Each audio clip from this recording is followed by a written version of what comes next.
पहला क्वेश्चन है, हाल ही में टाइम पत्रिका की 2024 की दुनिया की सर्वश्रेष्ठ कंपनियों की सूची में टॉप पर कौन सी भारतीय कंपनी रही है? तो वह रहा है HCL टेक। वैसे देखा जाएगा तो नंबर 1 पे कौन है ओवरऑल? तो एप्पल कंपनी है, सेकंड पे है एसेंचर और थर्ड पे है माइक्रोसॉफ्ट। नेक्स्ट है, हाल ही में जास्कर महोत्सव कहाँ पर मनाया गया है? तो यह लद्दाख में मनाया जाता है। अगला है, हाल ही में 16वें बहुपक्षीय अभ्यास काकाडू का आयोजन कहाँ पर होगा? तो इसका आयोजन होगा ऑस्ट्रेलिया में। किस नंबर का था इस बार? ये 16 नंबर का था। ये 7 से लेकर 20 सितंबर तक ये चलेगा। और भारत की तरफ से अगर बात करेंगे इसमें किसने पार्टिसिपेट किया, तो P-81 एयरक्राफ्ट ने लिया है इसमें पार्टिसिपेट, और ये ऑस्ट्रेलिया के डरबन में इसका आयोजन होगा। हाल ही में संयुक्त राष्ट्र के 79 महासभा में पहली बार किसे सदस्य देशों में शामिल किया गया है? तो फिलिस्तीन को। हाल ही में ग्लोबल बायो इंडिया 2024 का आयोजन किया गया है, कहाँ पर? तो नई दिल्ली में हुआ है। इस बार इसका ये 4th एडिशन था। और नई दिल्ली में अगर पूछे कहाँ पर, तो यहाँ प्रगति मैदान में इसका उद्घाटन हुआ है। किसने करवाया है? आयोजनकर्ता कौन थे इसके? तो biotechnology industry research and association council ने इसका आयोजन करता था। हाल ही में केंद्रीय मंत्री राजीव रंजन सिंह ने कहाँ रंगीन मछली ऐप को लॉन्च किया है? तो उड़ीसा के भुवनेश्वर में। हाल ही में किस राज्य में करम त्यौहार धार्मिक उत्सव और हर्षोल्लास के साथ अभी हाल ही में मनाया गया है? तो यह झारखंड में होता है। हाल ही में भारत की दूसरी सबसे बड़ी तितली प्रजाति कहां पर खोजी गई है? तो मदुरई में। हाल ही में 55वां भारतीय अंतर्राष्ट्रीय फिल्म महोत्सव कहां पर आयोजित होगा? तो इसका आयोजन होगा गोवा में। कब से कब तक चलेगा? पहली बात तो 55 नंबर का है और यह 20 से लेकर 28 नवंबर तक चलेगा। हाल ही में राष्ट्रीय हिंदी दिवस कब मनाया गया? तो 14 सितंबर को। हाल ही में चक्रवाती तूफान बेनबिका ने किस देश को प्रभावित किया है? तो फिलीपींस को। नेक्स्ट है कि हाल ही में किसने प्रोजेक्ट अभिशक्ति को लॉन्च किया है? तो दिल्ली ने। हाल ही में किस देश ने हिजाब पर प्रतिबंध लगाया है अभी हाल ही में? तो तजाकिस्तान ने। हाल ही में किस देश ने ऑपरेशन यमन को स्टार्ट किया है? तो इसको किया है इजराइल ने। हाल ही में treasures of the Gupta empire पुस्तक लॉन्च की गई है। इसके लेखक कौन है? इसके लेखक हैं डॉक्टर संजीव कुमार। हाल ही में CFMC और समन्वय पोर्टल को किसने लॉन्च किया है? तो मिनिस्ट्री ऑफ होम अफेयर ने इसको लॉन्च किया है। CFMC का फुल फॉर्म क्या हो जाएगा? Cyber fraud mitigation centre. हाल ही में ब्रुसेल्स में हुए डायमंड लीग 2024 के फाइनल मुकाबले में नीरज चोपड़ा ने कौन सा पदक जीता है? तो सिल्वर मेडल जीता है। गोल्ड किसने जीता है? तो एंडरसन पीटर्स ने जीता है, जो कि 87.87 मीटर इन्होंने जेवलिन थ्रो किया। नीरज चोपड़ा की बात करेंगे तो उन्होंने 87.86 मीटर थ्रो किया था। माइनर सा डिफरेंस था दोनों में। हाल ही में भारत ने कहाँ ब्रिक्स लिटरेचर फोरम 2024 में भाग लेगा? तो ये रसिया में। वर्ष 2024 के जैक्सन वाइल्ड लेगेसी पुरस्कार से किसे सम्मानित किया गया है? तो माइक पांडे को। और हाल ही में केंद्रीय गृह मंत्री अमित शाह ने किसे राजभाषा कृति पुरस्कार प्रदान किया है? तो बी श्रीनिवास को। हाल ही में भास्कर प्लेटफॉर्म लॉन्च करने की घोषणा किसने किया है? इसको किया है ministry of commerce and industry, वाणिज्य और उद्योग मंत्रालय ने। इसका उद्देश्य क्या है? तो इसका उद्देश्य ये है कि जो स्टार्टअप होता है उसमें जितने भी गवर्नमेंट कागज़ बनवाने होते हैं, सारे काम होते हैं, उन सब जल्दी से हो पाए, इसका उद्देश्य है। यानी कह सकते हैं इसको कि स्टार्टअप के लिए बेस्ट इकोसिस्टम प्रोवाइड करना इसका उद्देश्य होगा। बात करेंगे स्टार्टअप डे भारत में कब मनाया जाता है? तो 16 जनवरी को मनाया जाता है, इसको भी ध्यान रखें। और कॉमर्स एंड इंडस्ट्री मिनिस्टर वर्तमान में कौन है? तो वो है पीयूष गोयल। कौन है? पीयूष गोयल, इसको भी ध्यान रखें। हाल ही में ICC एम्पायर पैनल में शामिल होने वाली पहली पाकिस्तानी महिला कौन बन गई हैं? तो ये बनी है सलीमा इम्तियाज। बात आई है ICC की, फुल फॉर्म क्या हो जाएगा? International cricket council. इसका हेडक्वार्टर कहाँ पे है? तो आपको दुबई में मिलेगा, वो दुबई UAE में। वर्तमान में इसके CEO कौन है? तो जॉफ अलार्डिस हैं। वो कहाँ से बिलोंग करते हैं? तो ऑस्ट्रेलिया से। वहीं पर इसके चेयरमैन की अगर बात करेंगे तो ग्रेग बार्कले हैं, जो कि न्यूजीलैंड से बिलोंग करते हैं। नेक्स्ट है कि हाल ही में विश्व ओजोन दिवस कब मनाया गया है? तो 16 सितंबर को ओजोन दिवस मनाया जाता है। इस बार का इसका थीम क्या रहा है? तो Montreal protocol advancing climate action. ये मॉन्ट्रियल प्रोटोकॉल क्या है? तो 16 सितंबर 1987 को कनाडा के मॉन्ट्रियल में एक प्रोटोकॉल होता है जिसे हम मॉन्ट्रियल प्रोटोकॉल के नाम से जानते हैं, या ओजोन कंजर्वेशन के लिए होता है ये, इसीलिए हम लोग 16 सितंबर को ही इसको मनाते हैं। अगर बात करें कि ओजोन लेयर को किस गैस से ज़्यादा नुकसान होता है, तो वह है chlorofluorocarbon, methyl bromide, methyl chloroform, carbon tetrachloride. तो ये कुछ गैसें हैं जिससे ओजोन परत जो है डिप्लीट हो जा रहा है। उसमें सबसे मेन है क्लोरोफ्लोरोकार्बन, जो कि एसी और फ्रिज से निकलता है।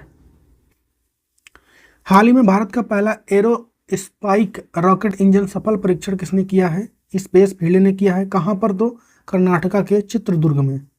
हाल ही में सीमा 2024 में बेस्ट एक्ट्रेस क्रिटिक्स का पुरस्कार किसने जीता है? तो ऐश्वर्या राय ने। हाल ही में 8वां भारत जल सप्ताह कहाँ पर स्टार्ट हुआ है? तो नई दिल्ली में हुआ है। भारत की प्रेसिडेंट रही द्रौपदी मुर्मू ने इसका शुरुआत किया। हाल ही में WHO ने एमपॉक्स पहले टीके को मंजूरी दे दी है। उसका नाम क्या है? उसका नाम है MBA-BN। कहाँ की है ये? तो बेवरियन नॉर्डिक कंपनी ने इसको बनाया है, जो कि डेनमार्क से है। बात आई है WHO की, तो उसका फुल फॉर्म हो जाएगा वर्ल्ड हेल्थ ऑर्गेनाइजेशन। फॉर्मेशन हुआ था उसका 7 अप्रैल 1948 को। हेडक्वार्टर मिलेगा आपको स्विट्जरलैंड के जिनेवा में। हाल ही में भारत सरकार ने टाइफून यागी प्रभावित देशों की मदद के लिए कौन सा ऑपरेशन स्टार्ट किया है? तो ऑपरेशन सद्भावना। हाल ही में प्रधानमंत्री नरेंद्र मोदी ने भारत की पहली वंदे मेट्रो रेल सेवा कहाँ शुरू की है? तो स्टार्ट हुआ है गुजरात में। प्रधानमंत्री नरेंद्र मोदी ने भुज रेलवे स्टेशन से इस ट्रेन का वर्चुअल तरीके से हरी झंडी दिखाई है यहाँ पर। और भारत की पहली जो वंदे मेट्रो ट्रेन है उसका नाम क्या है? नमो भारत रैपिड रेल कर दिया गया उसका बदलकर। यह जो ट्रेन चलाई गई है अब भुज से लेकर के अहमदाबाद तक चलेगा। टोटल दूरी कितनी होगी इसकी? 359 किलोमीटर। स्पीड लगभग इसकी 110 किलोमीटर पर आवर रहने वाली है। और इस ट्रेन के निर्माण की बात करेंगे तो इंटीग्रल कोच फैक्ट्री चेन्नई में इसका निर्माण हुआ है। हाल ही में ब्लॉकचेन एनालिटिक्स कंपनी चैनलिसिस के अनुसार क्रिप्टो अपनाने वाला शीर्ष देश कौन सा है? ये देखिए हिंदी में ही रह गया, तो ये है इंडिया। इसको ध्यान रखें कि हाल ही में दिल्ली के नए CM कौन बनेंगे? तो ये बनेंगी आतिशी। इनका नाम है आतिशी। ये बनेंगी अब, क्योंकि अभी हाल ही में अरविंद केजरीवाल ने इस्तीफा दे दिया है, इसलिए इनको बनाया जाएगा। इसके पहले कौन कौन सी महिला रह चुकी हैं ये भी देख लेते हैं हम लोग। तो पहली महिला जो मुख्यमंत्री थी दिल्ली की वो सुषमा स्वराज थी, और दूसरी थी शीला दीक्षित, और तीसरी ये बनेंगी आतिशी करके हैं। ठीक है, तो इसको भी ध्यान रखना है आपको।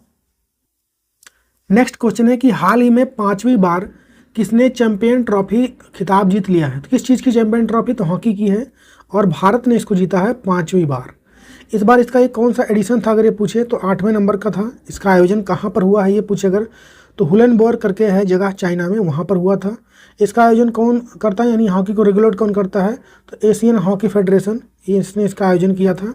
इसको ध्यान रखना है आपको। हाल ही में प्रधानमंत्री नरेंद्र मोदी ने कहाँ पर सुभद्रा योजना का शुभारंभ किया है? तो इसका शुभारंभ हुआ है उड़ीसा में। हाल ही में नारकोटिक्स कंट्रोल ब्यूरो के महानिदेशक कौन बन गए हैं? तो ये बने हैं अनुराग गर्ग। हाल ही में शोध उपग्रह चामरान-1 को किसने लॉन्च किया है? तो इसको ईरान ने लॉन्च किया है। रॉकेट कौन सा यूज किया है? तो QAEM-100 रॉकेट का यूज किया गया है इसमें। हाल ही में राष्ट्रीय इंजीनियर दिवस कब मनाया गया है? तो 15 सितंबर को यह मनाया जाता है। हाल ही में किस देश ने पोलियो टीकाकरण अभियान स्थगित कर दिया है? तो ऐसा किया है अफगानिस्तान ने। हाल ही में कहां पर नवनिर्मित सिद्धेश्वरी मंदिर का उद्घाटन हुआ है? तो इसका उद्घाटन हुआ त्रिपुरा में। इसको भी ध्यान रखना है आपको। हाल ही में कहां पर सुदूर वन क्षेत्र में पहला कंटेनर स्कूल खोला गया है? तो तेलंगाना में। हाल ही में हुकोतो R2 चंद्र मिशन को किसने लॉन्च करने की घोषणा किया है? तो जापान ने। कि हाल ही में विश्व बांस यानी बैम्बू दिवस कब मनाया गया है? तो ये मनाया गया 18 सितंबर को। इस बार इसका थीम क्या रहा है? तो next generation bamboo solution innovation and design. Hindi में क्या हो जाएगा? अगली पीढ़ी का बांस, समाधान, नवाचार और डिजाइन। नेक्स्ट क्वेश्चन है कि हाल ही में भारतीय महिला फुटबॉल टीम के नए कोच के रूप में किसे नियुक्त किया गया है? तो संतोष कश्यप को। भारत में महिला फुटबॉल को कौन रेगुलेट करता है? तो ऑल इंडिया फुटबॉल फेडरेशन, जिसका फॉर्मेशन कब हुआ था? तो 1937 में। हेडक्वार्टर इसका मिलेगा नई दिल्ली में और वर्तमान इसके चेयरमैन हैं कल्याण चौबे। हाल ही में जॉर्डन के राजा ने किसे, ये क्वेश्चन में स्प्रिंट हो गया है, ये क्वेश्चन होगा कि हाल ही में जॉर्डन के राजा ने किसे वहाँ का प्रधानमंत्री नियुक्त किया है? तो ये भी गलत है, जाफर होगा, ये जाफर हसन को नियुक्त किया है। वहाँ का राजा कौन है? तो अब्दुल्ला सेकंड। हाल ही में नाडा भारतीय समावेशन सम्मेलन का दूसरा संस्करण कहाँ पर आयोजित किया गया है? तो नई दिल्ली में किया गया है। नाडा क्या होता है? तो नेशनल एंटी डोपिंग एजेंसी, जो कि खिलाड़ियों पे डोपिंग जो होता है, मादक पदार्थ लेते हैं, उन पे कंट्रोल करता है। ये भारत में इसका नाडा नाम है। 2005 में इसका फॉर्मेशन हुआ। हेडक्वार्टर मिलेगा इसका नई दिल्ली में और वर्तमान में इसके जो डीजी हैं भारत में वो है आशीष भार्गव। वहीं पे वाडा की बात अगर करेंगे हम लोग तो वर्ल्ड एंटी डोपिंग एजेंसी हो जाएगा। इसका फॉर्मेशन कब हुआ? तो 1999 में। हेडक्वार्टर है इसका मॉन्ट्रियल कनाडा में और इसके वर्तमान में प्रेसिडेंट हैं बिटोल्ड बंका। हाल ही में टाइम्स ट्रेवल ने किसे एशिया में सबसे फोटोजेनिक यूनेस्को विश्व धरोहर स्थल का खिताब दिया है? तो वह है अंकोर वाट का मंदिर। यहाँ पे कहने का मतलब क्या है, सबसे ज़्यादा किस जगह पर फोटो खींचे गए हैं? तो अंकोर वाट मंदिर पे। हाल ही में किसने बच्चों के लिए पेंशन योजना एनपीएस वात्सल्य का शुभारंभ किया है? तो निर्मला सीतारमण, जो कि भारत की वर्तमान में वित्त मंत्री हैं। हाल ही में एलसीए तेजस बेड़े में पहली महिला फाइटर पायलट कौन बनी है? तो ये बनी है मोहना सिंह। इसको ध्यान रखना है। यहाँ पे एलसीए का मतलब क्या हो जाएगा? तो लाइट कॉम्बैट एयरक्राफ्ट। हाल ही में किस देश की सरकार ने क्रिस्टियानो रोनाल्डो के सम्मान में एक विशेष सिक्का जारी किया है? तो पुर्तगाल हो जाएगा वो। क्रिस्टियानो रोनाल्डो एक फुटबॉलर हैं और पुर्तगाल सरकार ने मशहूर फुटबॉल खिलाड़ी क्रिस्टियानो रोनाल्डो के सम्मान में एक विशेष सिक्का जारी किया है। इस सिक्के का मूल्य कितना है? तो 7 यूरो है। और 7 यूरो क्योंकि 7 जो है रोनाल्डो की जर्सी का भी नंबर है, इसलिए। वर्ष 2026 राष्ट्रमंडल खेलों की मेजबानी कौन करेगा? तो ये करेगा ग्लासगो। राष्ट्रमंडल खेल की बात करेंगे तो उसे ही हम लोग कॉमनवेल्थ के नाम से जानते हैं। और ग्लासगो क्या है? तो स्कॉटलैंड जो है उसकी ये कैपिटल है। ये बेसिकली पहले होना था विक्टोरिया में, जो कि ऑस्ट्रेलिया में स्थित है, लेकिन ऑस्ट्रेलिया ने इसको होस्ट करने से मना कर दिया है। तो अब ये कहाँ पे होगा? स्कॉटलैंड की राजधानी ग्लासगो में। हाल ही में बंदरगाह, नौवहन और जलमार्ग मंत्रालय ने किसे अपना नया ब्रांड एम्बेसडर नियुक्त किया है? तो मनु भाकर को किया है। मनु भाकर ने पेरिस ओलंपिक में जो इस बार हुए हैं इसमें 2 सिल्वर मेडल जीते हैं। इसको ध्यान रखना आपको है कि हाल ही में एलन मस्क की कंपनी ने दृष्टिहीन लोगों के लिए एक डिवाइस बनाया है। उसका नाम क्या है? तो उसका नाम है ब्लाइंड साइट। इस डिवाइस किस कंपनी ने बनाया? एलन मस्क की कंपनी है। क्या नाम है उसका? तो न्यूरालिंक करके उसका नाम है। अगर ये सक्सेसफुल हो जाता है तो जो लोग अंधे हैं उनको दिखाई नहीं देता है, वो भी देख सकेंगे इसकी मदद से। नेक्स्ट क्वेश्चन है कि विश्व खाद्य भारत 2024 सम्मेलन की भागीदारी देश कौन सा रहा इस बार? तो वो रहा है जापान। बात करेंगे वर्ल्ड फूड इंडिया की। 2024 में समिट कहाँ पे हो रहा है? तो इंडिया इसको होस्ट कर रहा है। कहाँ पर? तो नई दिल्ली में। इसका इस बार कौन सा एडिशन होगा? तो ये 3रे नंबर का है इस बार ये, और 19 सितंबर से लेकर के 22 सितंबर तक ये चलने वाला है।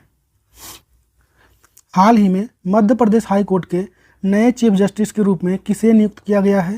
तो सुरेश कुमार कैत को। कौन सा देश जल्द ही अपना स्वयं का कार्बन बाजार स्टार्ट करने वाला है? तो भारत। हाल ही में किसने अजरबैजान ग्रैंड प्रिक्स को जीत लिया है? तो ऑस्कर पियास्त्री ने। हाल ही में नाल्को यानी नेशनल एल्यूमिनियम कंपनी लिमिटेड का सीएमडी किसे नियुक्त किया गया है? तो विजेंद्र प्रताप सिंह को। नाल्को की बात करेंगे, नवरत्न कंपनी होता है। फॉर्मेशन इसका हुआ 1981 में। हेडक्वार्टर मिलेगा आपको उड़ीसा के भुवनेश्वर में। इसरो के वीनस ऑर्बिटर मिशन या शुक्रयान मिशन को स्वीकृति बजट कितना मिला है? तो 1236 करोड़ रुपए हो गए हैं। इसरो की बात करेंगे, फुल फॉर्म क्या हो जाएगा? Indian space research organisation. इसका फॉर्मेशन होता है 1969 में। हेडक्वार्टर है कर्नाटका के बेंगलोर में और वर्तमान में इसके चेयरमैन हैं एस सोमनाथ। और इसका मोटो क्या है? तो space technology in service of human kind. और आज का क्वेश्चन है कि हाल ही में बैम्बू डे कब मनाया गया? इसका जवाब छापिए आप लोग कमेंट में।